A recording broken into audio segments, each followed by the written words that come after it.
வெற்றி வணக்கம், வீர வணக்கம். இப்போ கான்ஸ்டியூஷனில் கவர்னர்லேருந்து ஒரு கேள்வி பார்க்க போகிறோம்.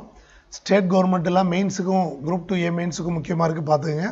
So the governor can summon, prorogue and dissolve the state assembly.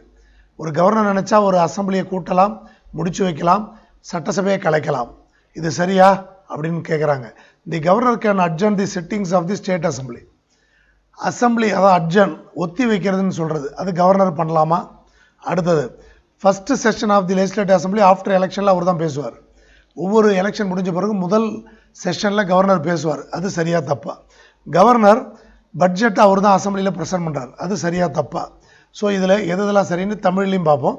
So ஆளுநர் மாநில சட்டமன்றத்தை கூட்டலாம், ஒத்தி வைக்கலாம், கலைக்கலாம். இது சரியாக தப்பானா சரி. கிளாஸில் நான் தெளிவாக சொல்லியிருப்பேன், சரி. ஆளுநர் மாநில சட்டமன்றத்தை ஒத்தி வைக்கலாம். ஆளுநர் ஒத்தி வைக்க முடியாது, அது ஸ்பீக்கர் தான் ஒத்தி வைக்க முடியும்.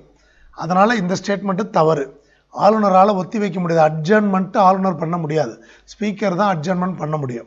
ஒன்று. அடுத்தது, தேர்தலுக்கு பிறகு நடைபெறும் முதலாவது சட்டமன்ற கூட்டத்தொடரில் ஆளுநர் பேசுவார். தேர்தலுக்கு பிறகு நடக்கிற இது கரெக்டு. ஒவ்வொரு எலெக்ஷனுக்கு அப்புறமும் இப்போ கூட பஞ்சாப் ஹரியானாவில் எலெக்ஷன் முடிஞ்சு வந்திருக்காங்க. பஞ்சாபில் ஹரியானா அண்டு ஜம்மு காஷ்மீர் எலெக்ஷன் முடிஞ்சு வந்திருக்காங்க. ஹரியானாவில் பிஜேபியும் ஜம்மு காஷ்மீரில் காங்கிரஸும் ஜெயிச்சிருக்காங்க. அவங்க இப்போ கூடுவாங்க. அப்போ கவர்னர் தான் முதல்ல பேசுவார். புரியல? அதுவும் கரெக்டாக. அதுபோக ஒவ்வொரு வருஷத்தோட முதல் கூட்டத்திலையும் பேசுவார்னு ஏற்கனவே சொல்லியிருக்கேன். அப்போ அதுவும் கரெக்டு. அடுத்து இப்போ கவர்னர் தான் பட்ஜெட்டை ப்ரெசென்ட் பண்ணுவார்னு ஒரு ஸ்டேட்மெண்ட் படித்தோம். அதுவும் கரெக்டு. கவர்னர் தான் பட்ஜெட்டை ப்ரெசென்ட் பண்ணுவார்னு ஒரு ஸ்டேட்மெண்ட் படித்தோம். ஸோ ஆண்டு பட்ஜெட்டை கவர்னர் தான் தாக்கல் செய்வார். அதுவும் கரெக்டு தான். எல்லா கிளாஸில் தெளிவாக சொல்லியிருக்கேன், பார்த்து.